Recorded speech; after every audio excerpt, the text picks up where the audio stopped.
রহমতের নবীজি খেজুরের বাগানের পাশ দিয়ে নবীজি হেঁটে যাচ্ছেন মদিনায়। একটা উট দৌড়ে আসছে। উট এসে আল্লাহর হাবিবের কদম মুবারকের সামনে পড়ে মাথা নিচু করে নবীজির কদমের মধ্যে মুখ লাগায় কাঁদতেছে। উটের জবান খুলে গেল। উট কাঁদে আর বলে, ইয়া রাসূলুল্লাহ, ইয়া হাবিবাল্লাহ, নবী গো, আপনার কদমে আমার আরজি। উট, কি জন্য তুমি কাঁদো? বলে, ইয়া রাসূলুল্লাহি, আমাকে শুধু মারে, আঘাত করে, কিন্তু খাদ্য দেয় না, কাজ বেশি বেশি করায়। এমন সময় পিছে পিছে ওই মদিনার সেই উটের মালিক দৌড়ায় আসছে।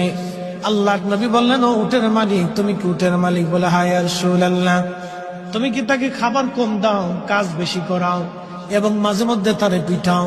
বলে, ইয়া রাসূলুল্লাহ, কি করে আপনি জানলেন? বলে, উট এসে তোমার বিরুদ্ধে আমার কাছে অভিযোগ পেশ করেছে। একবার জোরে বলা যাবে আল্লাহু আকবার। বিশ্ববিখ্যাত আল্লাহর একজন ওলি ছিলেন, তার নাম হযরত মালিক ইবনে দিনার আল ইরাকি আল বসরি রাহমাতুল্লাহ আলাইহি। হযরত মালিক ইবনে দিনার তিনি প্রত্যেক বছরে মক্কায় হজ করার জন্য ইরাকের বসরা থেকে আসতেন।